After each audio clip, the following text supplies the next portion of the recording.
Good morning, all of you. Here we will start the new chapter number 11, lines and angles. Basically, here we will learn about the lines and angles. ठीक है, तो देखो line क्या होती है, line segment क्या होती है, रे क्या होती है, ये सारी चीज़ें हम देखेंगे यहाँ पर। देखो, पहले मैं अपनी वर्कशीट पर समझा देती हूँ आपको सारी चीज़ें, फिर उसके बाद हम यहाँ पर देखेंगे। ठीक है, इधर देखो, लाइन सेगमेंट क्या, पहले तो लाइन समझ लो। लाइन क्या होती है? जैसे कोई ये हमारे पास एक स्ट्रेट लाइन खींची हुई है, ठीक है। अगर इसमें दोनों साइड हम इसको एक्सटेंड कर सकते हैं, दोनों साइड अगर हम इसको एक्सटेंड कर सकते हैं तो वो क्या है? ये हमारी है लाइन। ठीक है, मतलब जिसका कोई ना स्टार्टिंग पॉइंट हो ना ही कोई एंड पॉइंट हो, there is no fixed starting point और एंड पॉइंट, वो क्या है? हमारी लाइन। इनफाइनाइट से शुरू होती है और इनफाइनाइट पर ख़त्म होती है। ठीक है, अगर लाइन के एक छोटे से पार्ट को ले लें हम, जो मेजरेबल हो, जिसे हम नाप सकें। ठीक है, लाइन का कोई छोटा सा पार्ट जिसको हम नाप सकें, जिसका स्टार्टिंग पॉइंट भी पता हो और हमें एंड पॉइंट भी पता हो, वो क्या है? हमारा लाइन सेगमेंट। ठीक है, इसकी लेंथ फिक्स्ड होती है, स्टार्टिंग मान 2 किलोमीटर्स 3 किलोमीटर्स, ये क्या है? हमारी मेजरेबल लेंथ्स है, तो इसलिए हम इसको बोलेंगे line segment. Clear? Line segment के बाद आती है रे। रे होता है जिसका एक स्टार्टिंग पॉइंट हो और इसका एंड पॉइंट हमें ना पता हो, जस्ट लाइक सन। ठीक है, हमें पता है रेस कहाँ से आ रही है? सन से, बट हमें ये नहीं पता कहाँ तक जा रही है। ठीक है, तो ये क्या है? ये क्या है? रे। ठीक है, रे का स्टार्टिंग पॉइंट होता है लेकिन एंड पॉइंट नहीं होता। रे के बाद है एंगल।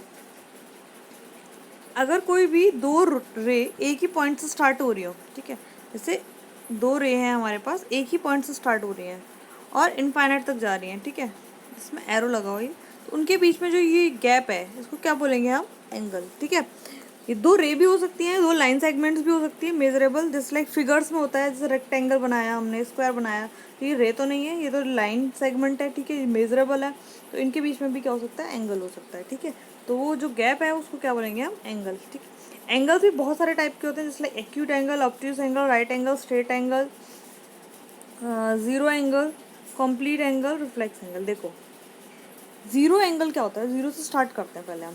ज़ीरो एंगल वो एंगल होता है जब दो लाइन कोई एंगल बनाना शुरू नहीं करती। जैसे घड़ी में 12 बज रहे होते हैं, रात के 12 बजे, तो वहाँ पे कोई एंगल नहीं होता, समझ लो। ठीक है, वो क्या है? ज़ीरो एंगल है, इनके बीच में क्या है? Zero angle. ठीक है, अगर मान लो यही रोटेट होके पूरा, इसका एक रे रोटेट होके पूरा दोबारा इसी पर आ जाए, तो ये क्या होगा? पूरा 360 रोटेट होगी, तो वो क्या बोलेंगे हम उसको?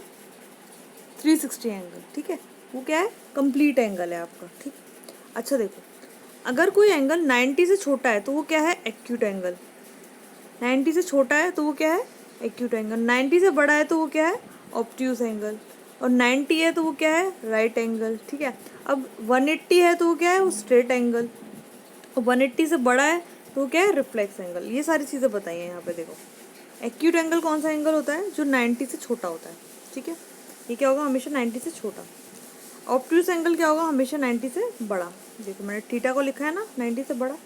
अगर हम यहाँ पे देखें, ये क्या, अगर एंगल की वैल्यू एग्जैक्ट 90 हो जाती है, वो क्या होता है? Right angle. ठीक है, स्ट्रेट एंगल जो बिल्कुल स्ट्रेट लाइन बनाए वो क्या है आपका? Straight angle. उसकी वैल्यू कितनी होती है? 180।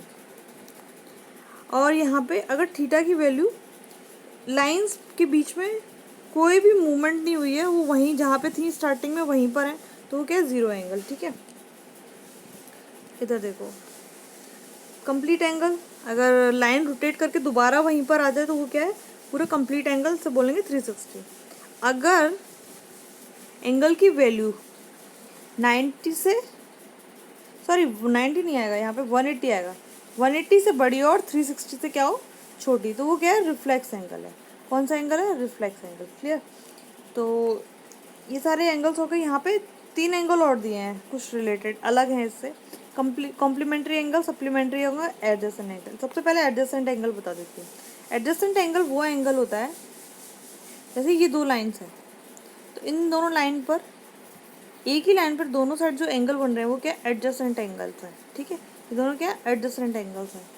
कॉम्प्लीमेंट्री एंगल क्या होता है? अगर दो एंगल्स का सम 90 डिग्री हो रहा हो तो वो क्या है, कॉम्प्लीमेंट्री। अगर दो एंगल्स का सम 180 हो रहा हो तो वो क्या है, सप्लीमेंट्री। जस्ट लाइक यहाँ पर अगर मान लीजिए ये 30 है और ये 60 है, तो ये क्या है, दोनों का सम कितना है, 90, तो ये क्या है, कॉम्प्लीमेंट्री एंगल। अगर मान लीजिए ये मान लीजिए 110 और ये 70 है, ठीक है, तो दोनों एंगल्स का सम कितना हो रहा है, 180, तो ये क्या है, सप्लीमेंट्री एंगल्स है, ठीक है। एडजेसेंट एंगल मैंने बता दिया आपको सारी चीज़ें। तो यहाँ पर ये सारा यही सब कुछ दिया हुआ है इस पूरे वर्कशीट में, ठीक है। तो ये सारी चीज़ें मैंने आपको एक्सप्लेन कर दी हैं, zero angle, reflex angle, straight, ठीक है। तो आई होप सबको समझ में आया होगा। कोई दिक्कत होगी तो हम नेक्स्ट, इसमें आपको कोई क्वेश्चन नहीं करने हैं, सिर्फ मैंने आपको एक्सप्लेन किया है, ठीक है। Thank you all of you.